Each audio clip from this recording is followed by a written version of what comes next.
And welcome to Voices of Truth, one-on-one with Hawaii's future, brought to you by the Kiwani Foundation. I'm Ahu Kekahu Cardwell, and here we are today in Manoa Valley on the island of Oahu. We have a wonderful and exciting guest on the show today. Let's go on over here and meet her. Martha, aloha. Aloha. How are you? Welcome to Voices of Truth. Thank you. I'm excellent, and I'm really happy to be with you. Wonderful. Martha Noyes. Did I say your name right? You did. And who do we have here? This is Stella, a 9-year-old Labradoodle who is my 24-hour-a-day assistant. No kidding. Labradoodle. Labradoodle. All right, so she's coming along with us She on our is. adventure today, huh? Tell us where we are. This is absolutely beautiful. This is Lion Arboretum, and it's associated with the University of Hawaii at Manoa. It has plants from around the world, but it is particularly special because it has Hawaiian ethnobotanical plants, and there is an economic plant garden that shows how plants were used in an economic fashion in the culture. Really? There is an herbal or medicinal section. There is a cultural food section. It's just a really phenomenal place. You're an author, as well as an illustrator. You've done many things, of course. But there's one thing that really jumped out at me when I began to learn about you, and that was a book that you wrote called Then There Were None. Right. And tell us about that book. The genesis was conversations that Elizabeth Kapu'uwailani Lindsay and I had from the time we first met in Los Angeles about what really had happened here.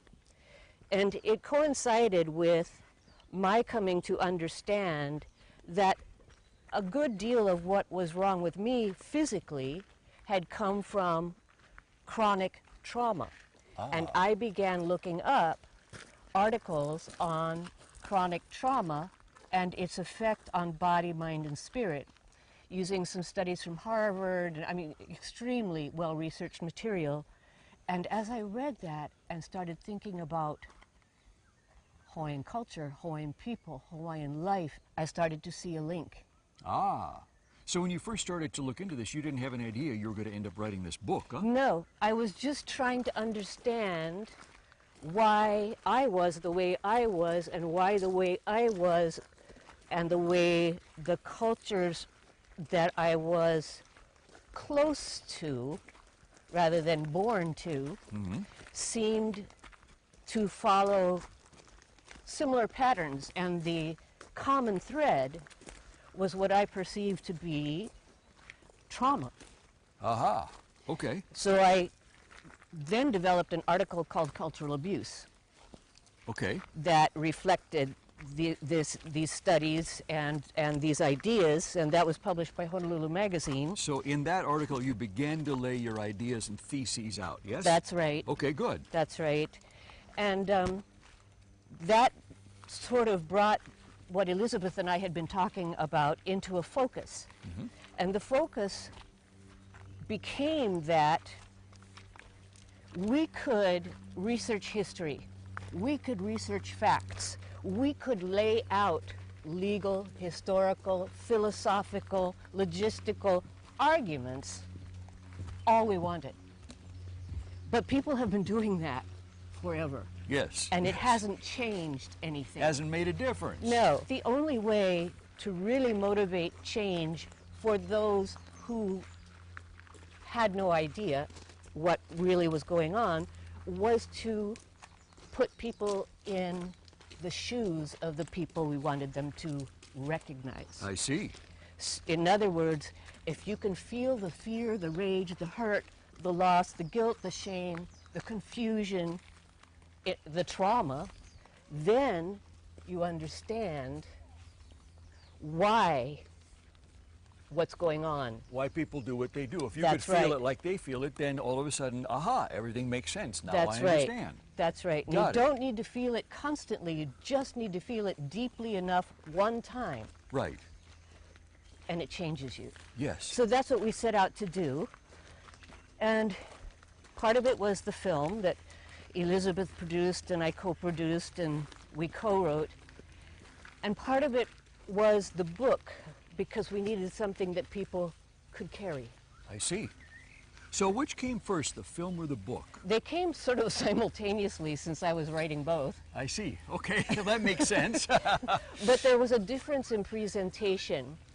While the film was presented through Elizabeth's eyes in the first person, the book was not. The book was, I did use the word we, and at times felt a little guilty about doing that because I'm part of we and I'm not Hawaiian, but Elizabeth is. Right. So I went ahead and did that. And the photographs that we used in the book are all from the archives. Yes, they're amazing photographs. They are extremely powerful photographs. Yes. I collected those in over a period of a couple of years, and I actually, when I finally put pen to paper or paper in the printer, the book was done in 2 weeks. Really? But it had been in here for years. Right, so I was going to ask you, from the time you wrote that article, you first laid out your ideas, to the time you wrote the book, was what length of time? Oh, probably 5 or 6 years, but between the time I started researching it and having the realization of what was going on, it was a full decade. Wow. Yeah. Wow. It was just, it struck me at the time as such a revolutionary idea, and I thought, well, I'm me, how could I have a revolutionary idea? You know, this is a big idea. Right. So it took me a while to believe myself. Right, right. Maybe others had tried it before, but nobody had succeeded, Maybe. you know. You know, timing is not everything, but it's a big deal. Yeah, So maybe the timing was right. yeah. I felt great relief when the article came out to find out that Kekuni Blaisdell, who is someone I have admired since I was 14, loved it, as did Emmett Aluli, both of whom are physicians. But they're Kanaka Maoli, Hawaiian Yes. physicians. Yes. So what you're saying is the Hawaiian community read this and they accepted it and liked it. They respected what it represented, I believe, and what it said, Yes. and its resonance. So you knew you were on to something. I did. Wow, isn't that great? It's really exciting. It's also incredibly humbling because in the process, every time you sort of build yourself up like, oh my God, I've really done this, comes this, oh my God, it's me, how could I have done this? I think a few of us from time to time have felt that feeling, yes. Yes, like, huh? Or even, why did I do this? Yes, what was I thinking? Yes. Yes, yeah. But that one did really feel right. People begin to read this and you begin to get feedback that was very positive, yes? Yes. And that encouraged you to move forward, yeah? Yes, it gave me courage, along with getting older, to go where I might have been uncomfortable being. And I mean that not just physically, but psychologically, intellectually, emotionally. You know, you can be safe as long as you're not afraid. There was something going on in your life that those things caused you to see some commonality between what was going on with you and people in the Hawaiian culture, yeah? Yes. And so tell us what was going on in your life that caused you to see that. I've had a really interesting life. I was born in San Francisco at a home for unwed mothers. Oh, really? Yes. And held there for 3 months in foster care, because in those days they thought by the time you were 3 months old they could tell if something was wrong with you. And at 3 months I was deemed adoptable and was given to Dr. and Mrs. Robert Noyes, who lived in Mill Valley, across the street from a large vegetarian family in a community that was sort of semi-communal. Really? Yes. I started my first year of school there, and then we moved to England. And then we moved back to the United States, to Menlo Park, California. Wow. And my father's illness began to show itself. He was a physician, a reproductive physiologist, obstetrician gynecologist, specializing in fertility and sterility, and a pioneer in vitro fertilization of ovum. That's a mouthful. It is a mouthful. He was brilliant, but he was also bipolar. Uh-oh. And that was not diagnosable in that early era. Then, yeah. So he behaved in ways that were unkind. Okay. Towards you. Particularly toward me. Okay. I was the oldest. He had one child, me. My mother had one child, my younger brother. But during that time, we also did a lot of camping in Big Sur and the Sierras. We were in Big Sur camping, and every day the extended family would go off into the bush and do whatever they did. And I would be dropped off with this, what I thought was an old Indian man. He was Indian, but he probably wasn't old, because to me anybody over 35 was ancient. And every day, he and I spent the entire day together, walking, sitting, listening. He would take me to a tree and put my hands on the tree and teach me how to feel the tree breathe and how to feel the tree's blood circulate. Wow. And he would take me to a stone and show me how to hear the stories that stones tell.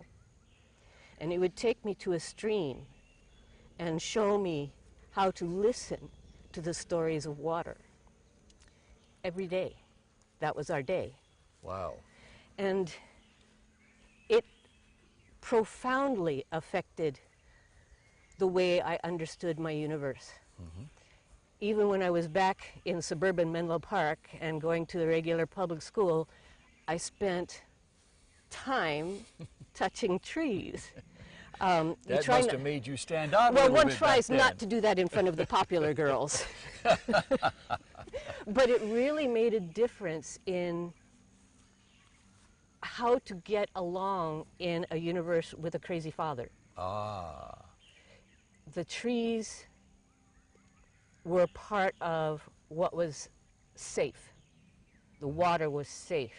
The sky, the clouds, they were safe. All of that was safe. And I could retreat there when it was bad there. And so I did. Then we moved to France. Okay. When we thought we were moving to Italy. So I spoke not a word of French and only one of English, only English, and had to learn a language in 6 months, and did a pretty good job learning a language in 6 months, but also learning culture, because our parents didn't put us in American or English schools. They put us in French schools. So it was a very different experience. 2 girls to a desk, writing with an ink pen that you dip in a well of ink. Yeah. And then coming back from that to Nashville, Tennessee, at the beginning of the Civil Rights Movement. My goodness, what a contrast. It was devastating. I've never been more deeply in sorrow, grief, and rage than I was in the years we were in Tennessee. That was 3 years. I couldn't understand how this was happening, why this was happening. The injustices. I could not understand. Yeah. My school was the first school in the state to integrate. It was a private school that catered mostly to university families. I had gone to an experimental summer camp with one of the girls that was admitted into my class. So I talked to her. I liked her. I got called into the principal's office and was told I could not speak to her during school hours on school grounds. Why? Because she was black and I wasn't. Oh. And that just, I heard him. I heard the words.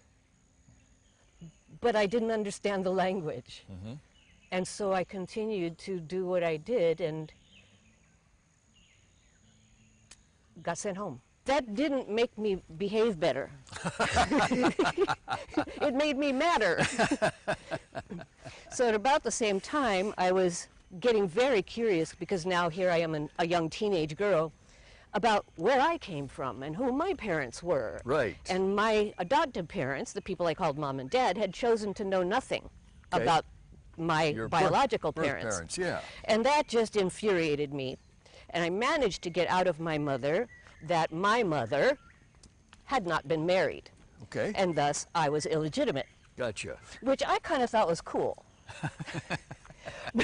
When I went to school the next day, I ran into one of my classmates, Rosemary was her name, Uh-huh. and we were walking up the stairwell of a 3-story building Uh-huh. made of brick. Uh-huh. I say that because things echo. Mm-hmm. And I told her that I was illegitimate. And the whole school heard, Because it echoed. because it echoed. Wow. And many of the Christian children's parents forbade them to play with me after that. Wow. And then I really got it. Wow. I was okay yesterday, but Uh-huh. I'm not okay today Uh-huh. for something that I had nothing to do with. Ah, I'm beginning to get the picture. Yeah. So what kind of words would we use to describe this, Martha? One word that comes to me is outcast. What are some of the other words that might describe this situation? Wow, that's a really wonderful question. It's only outcast if you're one of the few of you Of course, in a of larger course. group. Of course. Of course. But within the group of outcasts, that changes the perspective. Yes. It makes the others wrong. Yes, I'm asking this because, you know, as you're describing your life experience here on the show, the light is beginning to go on for me. And I'm beginning to see the parallels between the experience that you went through and the experience that a lot of people living here in Hawaii go through, the people that are indigenous to the land. Yes. And what those things that they begin to feel and those experiences that they begin to have maybe didn't mirror exactly yours, but it's darn close. It's very close. It's very darn close. It is very close. And so outcasts in one owns land, Yes. being labeled by outsiders. Being made illegitimate. Yes, being made invisible, Exactly. like you don't count, you don't matter, That's right. like you're just, you know, like maybe to be used and used up. Yes, you were born in a different caste. Yes, there you go, right there. Mm-hmm. Yes, wow, that's really amazing. Yeah. That's amazing. Yeah, it is. So, at what point how many years did you go through that stage? I think I'm still understanding. I don't think one is ever done getting to know oneself. Okay, well, let me ask a different question. Sure. At what point did you finally decide, or did it dawn on you, that you wanted to take this bull by the horns and start to drive it instead of it driving you? The beginning was George Helm. Why? Because, first of all, because he was so darn charismatic that you couldn't help listen. Okay, and George Helm was one of the early Hawaiian activists in the sovereignty movement. Right. Who began to wake people up because he told the truth exactly as it was. And he said things in ways that, even if you didn't understand intellectually, you understood viscerally. It shocked you awake. That's is right. What it did, what he said. That's he was right. like the Malcolm X, if you will, of the Hawaiian activist Yes, movement. and it was at an early enough stage that everybody needed allies to make this work. Right. This being Kaolave, etc., Uh-huh. and the Huialaloa. And that was the beginning. That was the waking up. So you began to listen. His words literally began to wake you up. Yeah, and his music. Wow. Yeah. Wow. Because in the music, there was a sound in his voice that was very poignant, that was different than what you hear at nightclubs. Uh-huh. There was a call Ah. Yes. in his singing, Yes. and that got me. His message called you. Yes, and many others. And then came Sand Island and the evictions at Sand Island and the heartbreak of that. You know, why is it suddenly wrong to be where you have been for generations? Why, what's going to happen here? And learning from these kinds of events how to know when something is about to happen Ah. before it's in the newspaper. You know, I can recall years later being on a dirt road in a small hamlet, let's say, informal tin roof houses, and seeing a small cavalcade, probably 3 cars, Mercedes-Benzes, Range Rovers, and knowing immediately that this area was going to be in trouble. It doesn't take a lot. I've often wondered why people doing the developing don't know the same things the people being developed over know. Then they wouldn't be driving a Mercedes-Benz up a dirt road. But then came Waukeleopuna, PDF. And Polikapu Deadman is an absolutely extraordinary speaker, whether he's speaking to a crowd or a single person. He does what George said. Okay, and Polikapu was another Hawaiian activist. Yes. Okay. George said, all we want is the truth, the truth, the truth, the truth. That's all Polikapu Deadman says, is the truth, the truth, the truth, the truth. It's the most astonishing thing to listen to, someone speak truth. Okay, but hold on one sec here, Martha. When you were relaying your story to me earlier on, that's all you were saying growing up. All I want is the truth, the truth, the truth, the truth, yes? Yes. So when you heard George Helm and Polikapu Deadman, while the circumstances and the ingredients of what was going on in their universe probably were very different, here was the thing that was exactly the same, that rang true to you. Looking for the truth. Looking for the truth. Yes. You did the book and the movie simultaneously. Yes. You worked with Elizabeth. Yes. And what was some of the reaction from the public? It was actually very intense. The book signing was very well attended. And people were very supportive and enthusiastic in their support, but also clearly troubled by what the book made them feel. Because you had popped the lid off of the can of worms, right? Yes. And sometimes I would go places and someone would find out that I was the one who wrote the book, and I would get somebody would embrace me. I mean, I didn't even know their names. And that made me feel like, wow, you know, I did something that helped somebody. The book had an impact, and that impact made me proud to have been a part of that effort.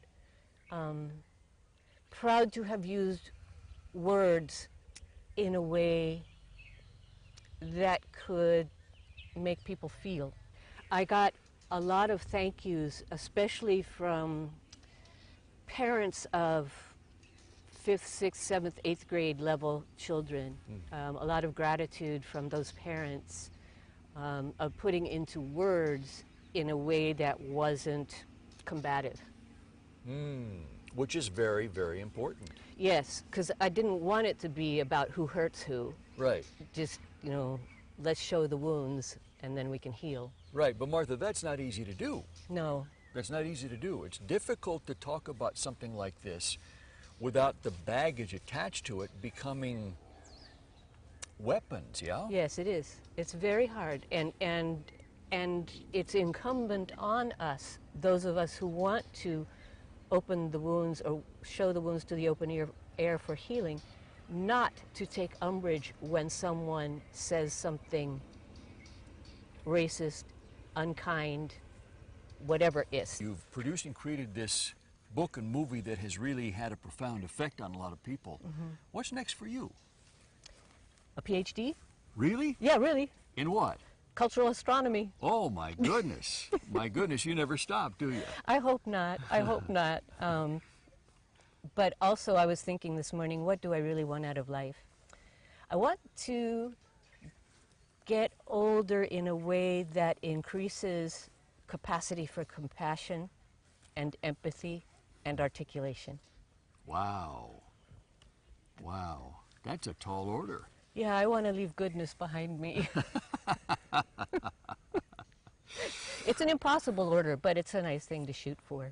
You think it's impossible, really? Yeah. I'll never get there. No, I mean you never finish it. No, you never finish. But you can get a good ways down the road. We can get a good ways down the road. Yeah. That's right. Yeah. That's the goal. Yeah, and the distance you get down the road, you actually can touch a whole lot of people one more time, at least one more time. Yes. Just like your book and movie did, Then There Were None. Martha, we want to thank both you and Stella here for being on Voices of Truth. It's been wonderful to have you. It's been phenomenal. Good, good. And if you haven't picked up Martha's book or seen the movie, Then There Were None, don't miss it. It's really, really awesome. And to our viewers, mahalo for joining us here today on this interview with Martha and Stella at beautiful Manoa Valley on Oahu. I'm Ehu Kekahu Cardwell for the Kiwane Foundation. Remember, you can watch us on the web 24/7 on voicesoftruth.tv.com. So, until next time, on Voices of Truth, ahui ho!